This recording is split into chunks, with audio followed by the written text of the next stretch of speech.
Caleb Thorne watched the sky bleed from bruised purple to a slate gray that promised violence. The wind, a low moan through the pines an hour ago, now shrieked like a banshee, tearing at the eaves of his cabin with invisible claws. Snow, which had been falling in lazy, fat flakes, was now a driving horizontal blur, a white wall that swallowed the familiar shapes of the Montana mountains whole. He preferred it this way. The solitude was a balm, the harshness a familiar penance. The world outside his small, fiercely protected dominion could rage all it wanted.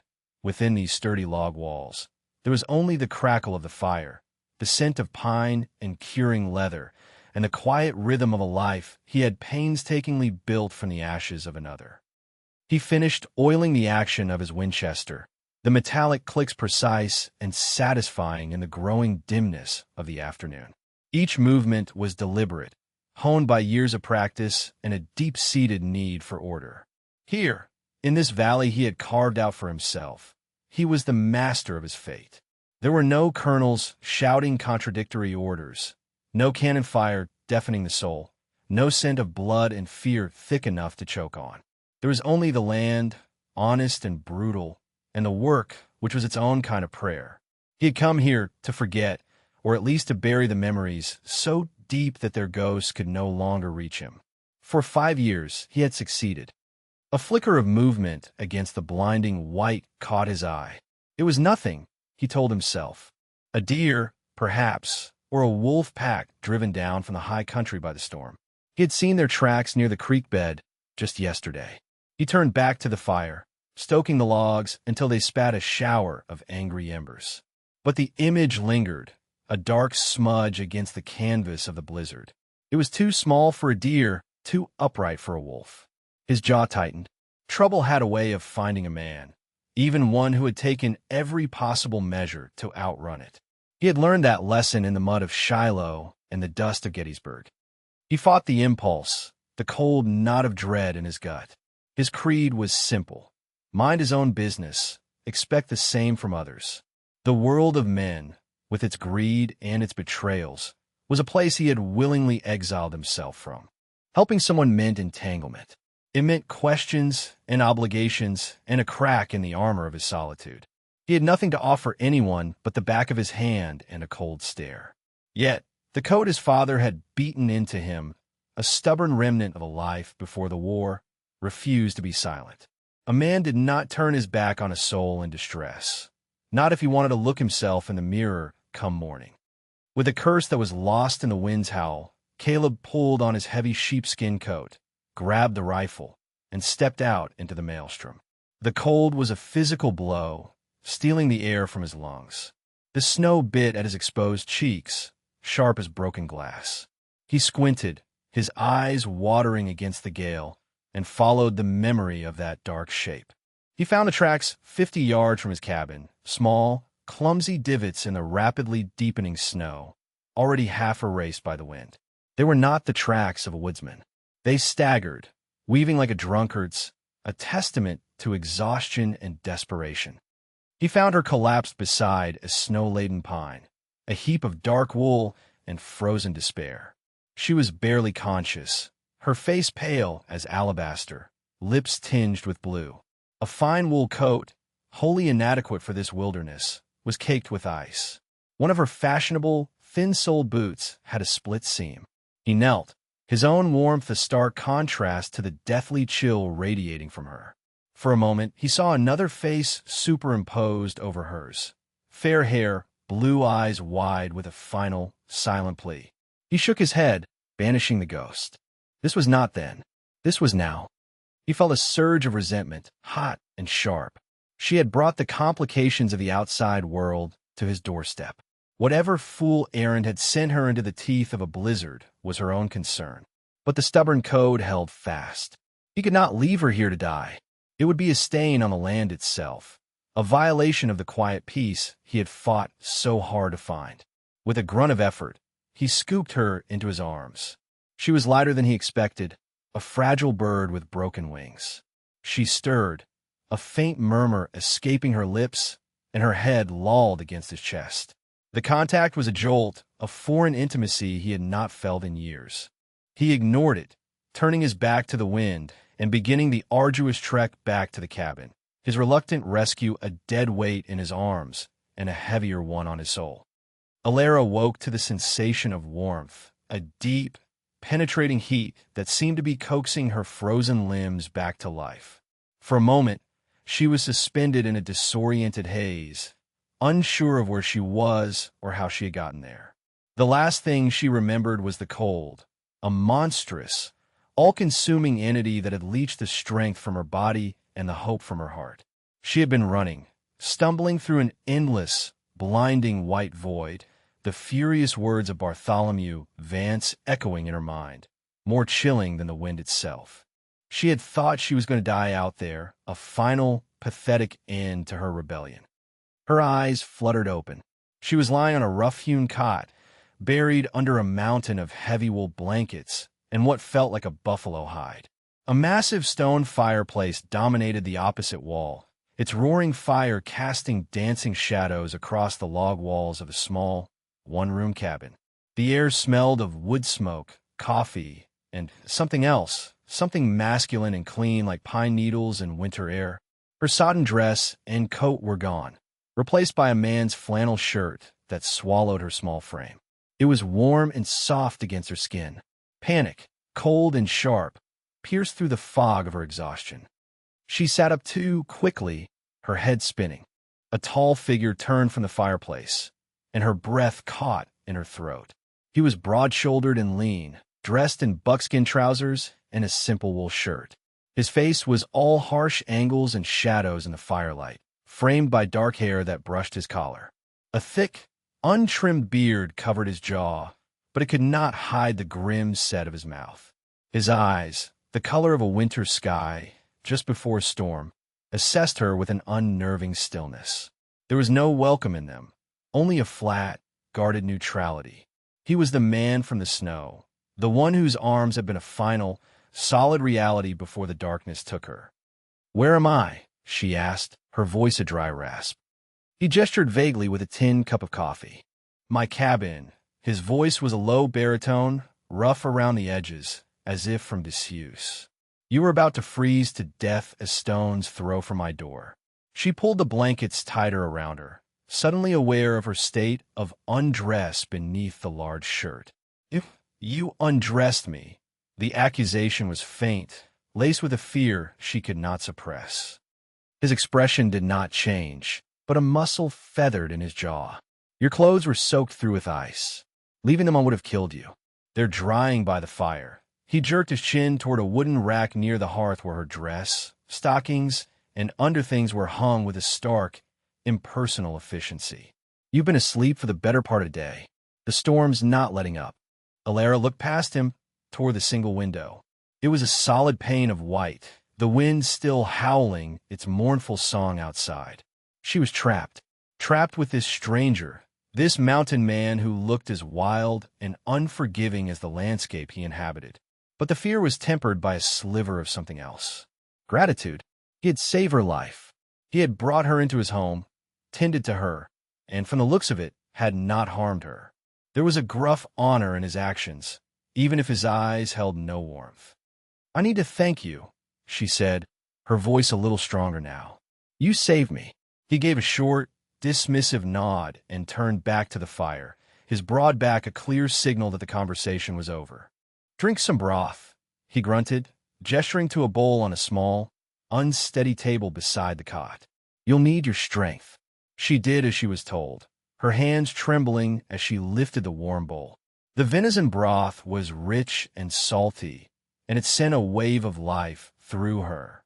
As she ate, she studied him. He moved with a quiet, powerful economy, stoking the fire, checking the contents of a pot, cleaning his rifle again. Every action was precise, purposeful. This was a man accustomed to solitude, a man who had built a world that had no room for unexpected guests. She was an intrusion, a problem he had been forced to solve. She understood that. She had been a problem for her father, for Bartholomew, and now for this stranger. A familiar wave of despair washed over her, but she pushed it down. She had not run all this way, had not nearly died in a blizzard, just to give up now. "My name is Alara," she offered to his back. He was silent for a long moment. "Caleb," he said finally, without turning around. "Caleb," she repeated softly. The name suited him. It was solid, old like the mountains themselves. She finished the broth and set the bowl aside, a new resolve hardening within her. She would not be a burden. She would show him she was not some helpless city creature who had foolishly wandered into his world. She would earn her keep until the storm passed, and she could be on her way. She had to. Her survival depended on it. And so, she suspected, did her fragile truce with the formidable man who had reluctantly pulled her from the jaws of death. Over the next 2 days, the blizzard raged without ceasing, locking them together in the claustrophobic intimacy of the cabin. A strange, unspoken rhythm began to form between them. Caleb was a creature of habit, rising before dawn to tend to the fire and his animals in the small, attached lean-to. Alara, weak at first, soon insisted on helping. She watched him, learning the stark efficiency of his life, and found ways to insert herself into it. Caleb watched her back, a frown etched on his face. He had expected her to be a liability, a delicate flower who would wilt under the first hardship. He was prepared for tears, for complaints, for the endless chatter he associated with women from the world he'd left behind. He got none of it. On the second morning, she was up before him, her face still pale, but her eyes clear and determined. She had found his meager supply of flour and jerky, and, with surprising skill, had managed to make a passable stew. He had eaten it in silence, his surprise warring with his ingrained suspicion. The stew was good. It was better than the dry tack he usually subsisted on. He had not said so. Compliments were a currency he no longer traded in. But he noticed how she cleaned the pot with a thoroughness he lacked, how she swept the rough plank floor with a makeshift broom, how she took his mending pile, a tangle of torn shirts and socks, and began to work on it with a small sewing kit she produced from a hidden pocket in her valise. He found himself observing her when he thought she was not looking. She was not beautiful in the conventional, doll-like way of the women he remembered from before the war. Her features were too strong, her chin too determined. But there was a quiet dignity about her, a resilience that shone in her clear gray eyes. He saw the faint, bruised shadows beneath them, the lingering tremor in her hands when she thought he was not watching, and knew that she was running from something terrible. He did not ask. Asking meant knowing, and knowing meant being involved. He wanted no part of it. Alara, for her part, found Caleb's silence both unnerving and, in a strange way, comforting. He did not pry or ask the question she dreaded. He simply existed, a solid, brooding presence who chopped wood with a fearsome intensity, who could sit for an hour staring into the fire without moving a muscle, and who treated her with a gruff, impersonal courtesy. He had given her back her clothes, dry and warm, and had pointedly ignored her as she dressed behind a suspended blanket. He left food for her, made sure the cabin was warm, and asked nothing in return except, it seemed, her silence. She worked to fill that silence, not with words, but with actions. She organized his sparsely stocked shelves, patched a tear in his coat with neat, almost invisible stitches, and learned to bank the fire so it would last through the night. These small domestic acts were a way of reclaiming a piece of herself, of proving her worth in this raw, masculine world. She was not just the woman who had collapsed in the snow. She was a capable person. And with each task completed, she felt a flicker of pride, a sense of purpose she had not felt in a very long time. On the third night, the wind finally began to die down, its shrieks softening to a weary sigh. The silence it left behind felt vast and heavy. They sat on opposite sides of the fire, the air thick with unspoken thoughts. Alara knew she could not put it off any longer. He deserved an explanation. More than that, she felt a compelling need to share the burden, to give voice to the fear that had been her constant companion for weeks. "I was supposed to be married," she began, her voice quiet but clear in the still room. Caleb did not look at her, his gaze fixed on the flames, but but she saw his hands tighten on the knife he was sharpening. He was listening. "His name is Bartholomew Vance," she continued, the name tasting like ash in her mouth. "My father's business was failing. Mr. Vance is a wealthy man, influential. He offered to save my father's company, to settle his debts. The price was me." She took a shaky breath, the memory of Vance's cold, possessive eyes making her skin crawl. "He is not a good man. He is cruel, and he saw me as another acquisition, a pretty thing to display. When I refused, my father locked me in my room. He told me I would marry Vance, with or without my consent." She paused, gathering her courage. "I couldn't. I would rather die in the wilderness than live as that man's property. So I ran. I took what little money I had and a few belongings and boarded a train west. I was heading for Oregon, where I have a distant aunt. I thought I could make a new life. But his men were at the station in the last town. I saw them. I panicked and ran, straight into the mountains, straight into the storm."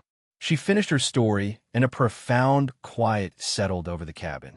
She had laid her soul bare, exposed her desperation and her shame. She waited for his judgment, for the cold dismissal she expected. Caleb remained silent for a long time, the rhythmic scrape of steel on stone the only sound. He was thinking of the war, of the men who fought for causes they believed in, and the men who fought for profit and power. He knew the type. Men like Vance, who saw the world and everyone in it as something to be bought and controlled. He felt a familiar, cold anger stir in his chest, an emotion he had tried to bury deep. This woman, with her quiet strength and her desperate flight, had disturbed more than just the snow outside his door. She had disturbed the ghosts inside him. He finally looked at her, his storm-gray eyes meeting hers across the flickering firelight. "War taught me one thing," he said, his voice a low rumble. "Some things are worth fighting for, and some things are worth running from." He paused, his gaze intense. "You did the right thing." It was not absolution, not pity. It was a simple statement of fact from a man who dealt only in them. And for Alara, it was more comforting than any words of sympathy could ever have been. In that moment, a bond was forged between them, fragile and unspoken, in the shared understanding of past traumas. He had not shared his own story, but she saw it in his eyes, the shadows of a loss that had driven him to this self-imposed exile. He recognized the survivor in her, just as she was beginning to see the wounded man beneath his hardened exterior. He set aside his knife and stood, stretching his powerful frame. "The storm's broken. I'll clear a path in the morning. The trail to town will be impassable for a few more days. At least," he looked down at her, his expression unreadable. "You're safe here for now." It was the closest he had come to offering comfort, and Alara clung to the words like a lifeline. For now. It was enough. As she settled back on her cot that night, she listened to the sound of his steady breathing from his bedroll on the other side of the hearth. For the first time since she had fled her gilded prison, she did not feel entirely alone. The wilderness outside was vast and dangerous, and the threat of Bartholomew Vance still loomed. But within the four walls of this rough cabin, guarded by a silent, brooding stranger, she had found a temporary and most unexpected sanctuary. The days that followed fell into a comfortable pattern. The world outside thawed, but the past remained snowed in, granting them a reprieve from the encroaching threat of Alara's past. A quiet domesticity settled over the cabin. Alara found that she enjoyed the simple, demanding rhythm of this life. She learned to bake bread in a cast-iron skillet over the fire, its hearty aroma filling the small space. She learned to identify the tracks of the animals Caleb hunted, to pluck a grouse with clean efficiency, and to render fat for soap and candles. Each new skill was a small victory, a piece of the capable woman she was becoming. Caleb, in turn, found his solitary routines irrevocably altered. He was no longer just cooking for one. He found himself chopping more wood than usual, ensuring a steady supply for the fire she kept so diligently. He took the time to hunt for better game, bringing back a tender doe instead of stringy rabbit, anticipating the quiet pleasure of the savory stews she would make. He even repaired the wobbly leg on the small table, a task he had put off for months, so they could eat their meals without the constant risk of spillage. He fought against the current of contentment that threatened to pull him under. This was temporary. She was a bird with a mended wing, resting here only until she was strong enough to fly on. To forget that was to invite a pain he had sworn he would never feel again. He kept a deliberate distance, his words few and practical. Yet, the space between them hummed with a growing tension. It was in the way his eyes would follow her as she moved about the cabin, her presence a splash of soft color and grace against the stark backdrop of his life. It was in the way her breath would catch when he stood too close, his sheer size and heat an overwhelming physical reality. One afternoon, while she was washing their tin plates by the fire, her hand brushed against his as they both reached for the same cloth. A jolt, sharp and startling as a lightning strike, passed between them. They both froze, their hands hovering in the space between them. Alara could feel the blush creep up her neck, her heart hammering against her ribs. Caleb pulled his hand back as if burned, his expression hardening into its familiar stoic mask. He turned and walked out of the cabin without a word, staying outside chopping wood with a furious energy until long after the sun had set. The incident shattered the fragile peace. The awareness between them was now a palpable thing, a live wire they both carefully avoided touching. Caleb became more withdrawn, his silence heavier, more deliberate. He spent more time outdoors, checking his trap lines, or simply standing on the ridge, a solitary figure against the vast, indifferent sky. He was rebuilding his walls, brick by silent brick. Alara felt the shift, and a cold ache settled in her chest. She had grown accustomed to his quiet presence, to the safety she felt under his roof. She found herself watching him, admiring the fluid strength in his movements, the competence with which he navigated this harsh world. She saw the deep loneliness in his eyes when he thought no one was looking, a loneliness that resonated with her own. She was falling for this man, this honorable loner who had saved her life and asked for nothing in return. The realization terrified her. He had made it clear he wanted to be alone. Her presence was a temporary imposition, and her feelings were a complication neither of them could afford. A week after the blizzard ended, Caleb announced he was riding into town for supplies. The main pass is still blocked, but the south trail should be clear enough for a horse, he said, his tone clipped and impersonal. I'll be gone today. Keep the door barred. Don't go outside. Alara nodded, her throat tight. Be careful. Always am, he grunted, slinging his rifle over his shoulder. She watched from the window as he rode away, his figure diminishing against the snow until he was swallowed by the pines. The cabin felt cavernous and empty without him. The silence, once a comfort, was now an oppressive weight. She spent the day in a fever of activity, scrubbing the floor, mending his last torn shirt, and preparing a special meal for his return. It was a foolish, hopeful gesture, a silent plea against the impending end of their time together. Caleb rode into the small mining town of Redemption with a sense of grim purpose. The town was little more than a muddy street lined with a handful of false-fronted buildings, a general store, a saloon, a smithy, and a sheriff's office. He tied his horse in front of the store and went inside, his list of necessities, flour, salt, coffee, cartridges, committed to memory. As the storekeeper, a portly man named Henderson, measured out the flour, 2 men entered. They were well-dressed for this part of the country, in clean dusters and polished boots. They reeked of city money and arrogance. One of them, a man with a cruel, thin mouth, approached the counter. "We're looking for a woman," the man said, his voice loud and carrying. "Young, dark hair, gray eyes. Goes by the name of Alara. Came through on the train about a week ago. There's a generous reward for information leading to her return to her fiancé." Caleb kept his back to them, his body going rigid. So, Vance had sent his hounds. His hand instinctively moved closer to the Colt holstered at his hip. He could feel their eyes on him, sizing him up as another backwoods rube. Henderson stroked his chin thoughtfully. Can't say I've seen anyone like that. Not many strangers come through here this time of year, especially not a lone woman. The second man, heavy-set and impatient, sneered. She's out there. Her fiancé, Mr. Bartholomew Vance, is a very important man. He wants his property back. We have reason to believe she fled into these mountains. His gaze swept the store and landed on Caleb's back.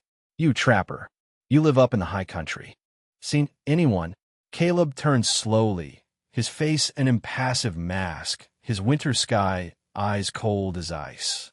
He let the silence stretch, meeting the man's belligerent stare without flinching. Haven't seen anyone, he said, his voice flat and final. It was a lie, a direct violation of his principle of non-involvement, but came to his lips with surprising ease.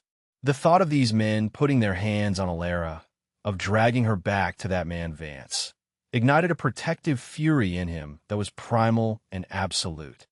The man with the thin mouth stepped forward, his hand resting on the butt of his own pistol.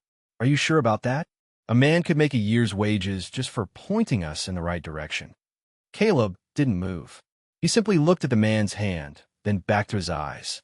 I said, he repeated, his voice dropping to a low, dangerous growl. I haven't seen her. The air in the store crackled with tension. Henderson nervously wiped the counter with a rag. The two men exchanged a look, a flicker of uncertainty in their eyes. They had mistaken his quietness for weakness, but now they saw the predator lurking beneath the surface. He was not some simple trapper. He was a man who knew violence intimately, and who was not afraid of it.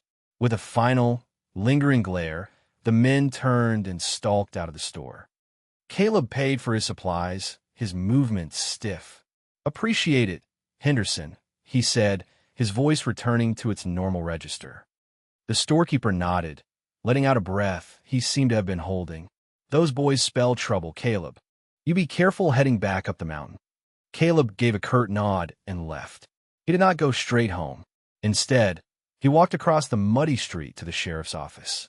Sheriff Brody was an older man, his face a road map of hard years, but his eyes were sharp and missed little. He was leaning back in his chair, boots propped on his desk. Caleb, Brody said by way of greeting. Don't see you in town much.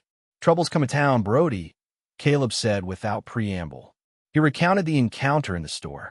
The woman they're looking for, she's at my place. She was fleeing an arranged marriage to this Vance fellow. Got caught in the blizzard. Brody listened, his expression growing serious. He lowered his feet to the floor. Bartholomew Vance. I've heard the name. Big railroad money out of Chicago. Throws his weight around. His kind thinks the law is just another thing you can buy. He looked Caleb squarely in the eye. You know you're courting a rattlesnake, taking her in. I know, Caleb said, but I gave my word she was safe. A man's word has to mean something. That it does, Brody agreed. Those men of his, they're hired guns, not lawmen. They have no jurisdiction here, but that won't stop them if they find her. You watch your back. If they ride up to your place, you can be damn sure it won't be for a friendly chat. Caleb nodded. Just wanted you to know the situation. I appreciate it, the sheriff said. If they come back through here, I'll keep an eye on them. But up on that mountain, you're on your own. The ride back to the cabin was fraught with a new urgency. The illusion of safety was shattered. Vance's reach was long, his methods ruthless. Alara was not safe, and that meant his solitude, his carefully constructed peace, was also at an end. As he rode, a grim realization settled over him. He wasn't just protecting a stranger he had rescued from a storm. He was protecting Alara, and the thought of her being harmed filled him with a cold, clear rage he had not felt since the war. He had run from the world of men to avoid ever having to fight again, but now, the fight had come to him, and he would not back down. When Caleb returned, Alara saw at once that something had changed. The careful neutrality was gone, replaced by a grim tension that radiated from him like heat from a forge. He unpacked the supplies in silence, his movements sharp and economical. She waited, her own anxiety a tight knot in her stomach, until he finally turned to face her. Vance's men are in town, he said, his voice devoid of emotion. They're asking questions, offering a reward. The blood drained from Alara's face. She sank onto a nearby stool, her legs suddenly unable to support her. They found me. It was not a question, but a statement of despair. They don't know where you are, Caleb countered, his gaze intense. I told them I hadn't seen you, but they're not the type to give up. They'll be searching the area. It's only a matter of time before they find this place. A wave of hopelessness washed over her. I have to leave, she whispered, more to herself than to him. I can't bring this trouble to you. You've already done too much. Don't be a fool, he snapped, his voice harsher than she had ever heard it. Where would you go? They're watching the town. You'd walk right into their hands. Out here, in the wilderness, you wouldn't last 2 days on your own. Then what can I do? She cried, the tears she had held back for so long finally welling in her eyes. I am trapped. He paced the small cabin, a caged tiger in his own home. He stopped in front of the fireplace, staring into the flames as if searching for an answer in their depths. The silence stretched, thick with her fear and his furious concentration. He was right. She was trapped, and by sheltering her, he was trapped too. He thought of her story, of the casual cruelty of a man like Vance who believed he could buy a wife like a piece of livestock. He thought of her quiet courage, her resilience, the way she had brought a semblance of warmth and life to his cold, empty existence. The thought of handing her over was impossible. The thought of her being captured was unbearable. There was only one way. It was a drastic, insane solution, a leap into a fire he had spent years avoiding. But it was the only shield he could offer her, the only one that might hold up under the law, a law that men like Vance twisted to their own ends but could not always ignore. He turned to face her, his expression set like granite. There is one thing we can do, he said slowly, the words feeling foreign and heavy on his tongue. A claim he can't dispute. Not legally. She looked up at him, her tear-filled eyes wide with confusion. What is it? We get married, he said. The words hung in the air between them, shocking in their finality. Alara stared at him, certain she had misheard. Married? She breathed. It's a marriage of convenience, he explained, his tone all business, as if he were discussing a plan to fortify a perimeter. Vance can claim a runaway fiancée. He has no legal claim on another man's wife. It would protect you. It would give you my name, my protection under the law. Once he's gone, once the threat has passed, we can have it annulled. You would be free to go on to Oregon, to do as you please. Alara's mind reeled. Marriage. To this man, this virtual stranger who made her heart ache with a confusing mix of fear and longing. It was a mad proposal, a desperate gamble. But as she looked at him, standing there so grim and resolute, she saw the undeniable logic in his plan. It was a shield, as he said, a legal fortress against Bartholomew Vance, but was also so much more. It was a commitment, a binding tie to the one person who had shown her true honor and protection. She thought of his proposition, an annulment, a temporary arrangement. Her head told her it was the only sensible course of action, but her heart, a foolish, treacherous organ, rebelled. If she was going to do this, if she was going to bind herself to this man, even for a short time, she could not do it as a lie. She rose from the stool, her spine straight, her chin held high. She met his gaze, her own clear and unwavering. I will agree, she said, her voice steady despite the tremor in her soul. But on one condition. A flicker of surprise crossed his face. What condition? If we do this, it will not be a lie, she said. It will be a real marriage, a partnership, in all ways. I will be your wife, and you will be my husband. I will not hide behind a false name and a false promise. My honor is all I have left. I will not compromise it. Caleb stared at her, caught completely off guard. He had expected her to be relieved, perhaps even grateful for the practical solution. He had not expected this. A real marriage. The words echoed in the silent cabin, filled with implications that terrified him. Partnership, intimacy, a bond that went deeper than a piece of paper. It was everything he had run from, everything he had sworn he would never have again. He looked into her eyes and saw no guile, only a fierce, unyielding integrity. She was offering him a truth he was not sure he could handle, demanding a part of him he had thought long dead. But he also saw the trap closing. To refuse her condition was to abandon her to Vance. To accept was to destroy the solitude that had been his only shield. He thought of the alternative, of her being dragged away by Vance's men, her spirit broken, her life forfeit. And he knew there was no choice. "All right," he said, his voice rough. "A real marriage." The next morning, they rode to redemption. The journey was silent, each lost in the enormity of the decision they had made. The town seemed to hold its breath as they passed. Caleb led them directly to Sheriff Brody's office. The sheriff was there, as was a traveling preacher he had detained on some pretext, a small, wiry man with kind eyes. Brody had understood the urgency. The ceremony was brief, the words of the preacher stark and simple in the dusty office. Alara stood beside Caleb, acutely aware of his solid presence, of the warmth of his hand as he hesitantly took hers. When the preacher prompted him, Caleb produced a ring, not a gold band, but a simple, braided ring of horsehair he must have made the night before. It was a humble, practical thing, and yet it felt more precious to Alara than any diamond. As he slid it onto her finger, their eyes met, and in that moment, the weight of their vows settled upon them. "You may kiss the bride," the preacher said, smiling gently. Caleb hesitated for a fraction of a second. Then, he leaned down and pressed his lips to hers. It was not a passionate kiss. It was chaste, brief, and incredibly tender. It was the sealing of a pact, a promise of protection, and something more, a flicker of a possibility that terrified and thrilled them both. When he pulled away, his eyes were dark with an emotion she could not name. Sheriff Brody signed the marriage certificate as their witness, his signature a bold, decisive scrawl. "Congratulations, Mr. and Mrs. Thorne," he said, a ghost of a smile on his weathered face. "I reckon Bartholomew Vance is about to find out that Montana soil is a poor place to plant his flag." As they rode back to the cabin, Alara felt a strange sense of peace settle over her. She was now Alara Thorne. She had a husband. She had a home. It was a marriage born of desperation, a shield against a monster. But as she glanced at the stern profile of the man riding beside her, she felt a sliver of hope.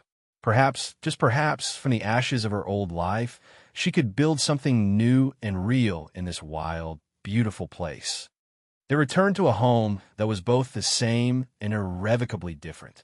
The cabin was no longer his, but theirs.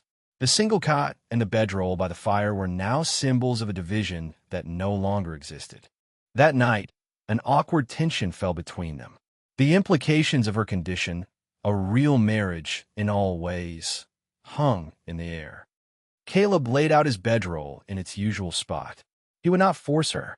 The marriage was for her protection. Her condition had been born of honor, not necessarily desire for him. He would let her set the terms. He lay down, his back to her, his body rigid with a control that was costing him dearly. After a long silence, he heard her soft footsteps. She knelt beside his bedroll, a silhouette in the dying firelight. "Caleb," she whispered. He turned to face her. "You don't have to," he said, his voice a low rasp. "The paper is enough to protect you." "The paper protects my body," she said softly, her hand reaching out to tentatively touch his arm. "The truth of it protects my soul. I will not start my new life with a lie." She paused, her gaze searching his. "And I am not afraid of you." Her words undid him. He looked at her, at this courageous, resilient woman who had faced down her past and was now offering him a future he never thought he wanted. He saw not just a partner in a desperate pact, but a woman he was coming to admire, to respect, to care for more deeply than he was willing to admit. He reached up and cupped her face, his calloused thumb stroking her cheek. In that moment, the last of his walls crumbled. He pulled her down to him, and their second kiss was nothing like the first. It was a raw, desperate claiming, a release of all the pent-up tension and unspoken longing that had simmered between them for weeks. It was the true consummation of their unlikely union. The following days were a revelation. An intimacy bloomed between them that was more than just physical. They talked. He told her of the farm in Ohio, of the family he had lost to sickness while he was away at war, of the guilt and grief that had driven him into the wilderness. She, in turn, spoke of her life in Boston, of her love for books and learning, of her dream to one day start a school. They discovered a shared loneliness, a common desire for a life of quiet purpose. One evening, Caleb presented her with a small, crudely carved object. It was a comb, whittled from a piece of pine, its teeth uneven but its surface sanded smooth as glass. It was a tender, thoughtful gesture, an admission of affection more eloquent than any words he could have spoken. Alara's eyes filled with tears as she took it, her fingers tracing the simple lines. This rough, silent man had seen her, had understood her, and had given her a piece of himself. Their fragile peace was shattered a week later. They were outside, mending a fence line, when 3 riders appeared on the ridge. Caleb saw them first. His body went still, his hand dropping to his pistol. One of the riders was taller than the others, sitting his expensive horse with an air of arrogant ownership. Even from a distance, Alara recognized him. Bartholomew Vance. "Get in the cabin," Caleb ordered, his voice dangerously quiet. "Bar the door. Keep the spare rifle loaded." "I'm not leaving you," she said, her own fear eclipsed by a fierce need to stand with him. "That was not a request, Alara," he said, his eyes never leaving the approaching riders. "Go. Now." She obeyed, her heart pounding. From the cabin window, she watched as the 3 men reined in their horses a few yards from where Caleb stood, a lone, unmoving figure. "Thorn," Vance called out, his voice dripping with condescension. "I believe you have something that belongs to me." "The only thing I have on this land is what's mine," Caleb replied, his voice carrying clearly on the crisp air. Vance laughed, a short, ugly sound. "Your land? This pitiful patch of rock and pine? I could buy and sell you 100 times over. I've come for my fiancée, Alara. Send her out, and I'll be on my way. Refuse, and my men and I will burn this shack to the ground with you in it." "She's not your fiancée," Caleb said, his tone flat. "She's my wife." Vance's smirk faltered. He stared at Caleb, then let out a bellow of rage. "Liar! You think some backwoods trick will stop me?" "It's no trick," Caleb said. "We were married in redemption. The certificate is filed with the sheriff. She is Alara Thorn, and no man touches my wife." The final words were a vow, a line drawn in the dirt, a declaration of war. Vance's face contorted with fury. "Then I will take my property from your dead hands," he snarled, and reached for his gun. The world exploded in a chaos of sound and fury. Caleb drew and fired in one fluid motion, his shot coming a split second before Vance's. One of Vance's hired guns cried out and tumbled from his saddle. The other man and Vance returned fire, the shot splintering the fence post near Caleb's head. He dived for the cover of a stack of firewood, firing his Colt with deadly accuracy. Inside, Alara's hands moved with a speed born of terror and resolve. She loaded the spare Winchester, her mind racing. Caleb was outnumbered. He was a good shot, but he couldn't fight them both from the front. She had to do something. She scanned the cabin, her eyes landing on the rear window, a small opening on the side of the house that faced the lean-to where the horses were sheltered. She crept to the back of the cabin, her heart in her throat. She could hear the gunshots, the shouts of the men. Peering out, she saw the second hired gun trying to circle around the woodpile to get a clear shot at Caleb. He was exposed, his back to the cabin. Without a second thought, she raised the heavy rifle, rested the barrel on the windowsill, took a deep breath, and fired. The rifle's kick slammed into her shoulder, but her aim was true. The man cried out, clutching his leg, and went down. Vance, now alone and enraged, fired wildly toward the cabin. "Which?" he screamed. The diversion was all Caleb needed. He rose from behind the woodpile and fired twice. The first shot took Vance in the shoulder, spinning him around. The second was clean, precise. Bartholomew Vance crumpled to the ground, his reign of terror ending in the Montana mud. Silence descended, broken only by the groans of the wounded man and the nervous stamping of the horses. Caleb stood for a moment, his pistol still smoking, surveying the scene. Then the cabin door creaked open. Alara ran to him, throwing her arms around him, burying her face in his chest. He held her tight, his own body trembling with the aftermath of the fight. "It's over," he murmured into her hair. "It's finally over." Just then, two more riders appeared over the ridge. Alara's heart leaped in her throat again, but then she saw it was Sheriff Brody and his deputy. The sheriff took in the scene with a grim nod. "Saw Vance and his boys ride out," Brody said, dismounting. "Figured they weren't coming for a social call. Looks like you handled it. Caleb," he gestured to the wounded man. "This one will live to stand trial. As for Vance, well, some problems solve themselves." After the sheriff had taken the wounded man into custody and the bodies had been dealt with, a profound quiet fell over the homestead. The violence was done. The threat was neutralized. Caleb and Alara stood together on the porch, watching the sun set, painting the snow-capped peaks in hues of orange and pink. Caleb turned to her, his face serious in the fading light. He took her hands in his. "Alara," he began, his voice rough with emotion. "When I proposed, it was for your protection. A marriage of convenience. But it's not that anymore. Not for me." He swallowed hard, the words of his heart a foreign language he was struggling to speak. "I love you. I didn't know what that meant anymore until you. This cabin, it was just a shelter. You made a home." Tears streamed down Alara's face, but they were tears of joy. "Oh, Caleb," she whispered, her voice thick. "It stopped being a marriage of convenience for me the moment you slipped that ring on my finger. I love you too." He pulled her into his arms, and this time, their kiss was not one of desperation or sealing a pact, but one of pure, unadulterated love and the promise of a shared future. They had been two lonely, broken people thrown together by a storm. But here, in the heart of the wilderness, they had found more than just sanctuary. They had found each other. They talked late into the night, making plans not for her departure, but for their life together. They would expand the cabin, raise horses, and one day, she would build her school for the children of the valley.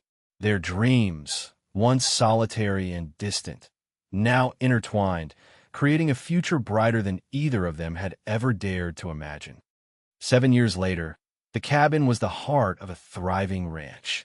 A second, larger room had been added, and a wide, covered porch now faced the majestic peaks. A sturdy barn stood where the lean-to had been, and the laughter of children echoed in the valley. A boy of 6, with his father's dark hair and his mother's gray eyes, chased a puppy through the tall summer grass. On the porch, Alara sat in a rocking chair, her belly swollen with her second child, a well-loved book resting in her lap. Caleb came and sat beside her, his hand resting gently on her stomach. The harsh lines on his face had softened over the years, replaced by the quiet contentment of a man who had found his peace. He was no longer the honorable loner, but a husband and a father. His life was no longer defined by what he had lost in the past, but by the love that filled his present. The small schoolhouse at the edge of their property was her pride and joy. Children from the surrounding homesteads came every day, and Alara Thorne, the resilient teacher, had fulfilled her dream. She had found more than just safety and respect. She had found a true partner who valued her strength and cherished her spirit. Thinking about that first winter, Caleb asked softly, his eyes following his son's joyful antics. "Sometimes," Alara admitted, leaning her head on his strong shoulder, "I think about how cold and frightened I was. I was running from a life that was a prison, and I ran right into a blizzard that nearly killed me." She turned her face up to his, her love for him shining in her eyes. "It turns out, the storm I thought was the end of my life was actually the storm that brought me home." Caleb leaned down and kissed her, a long, lingering kiss filled with the comfortable passion of their shared years. The external threats were long gone, replaced by the daily challenges of the land and of raising a family. They had faced down death and despair and had built a life of profound beauty and purpose. He had learned that true strength was not found in isolation, but in the vulnerability of a shared heart. She had learned that trusting the right person did not diminish her independence, but gave her the freedom to truly flourish.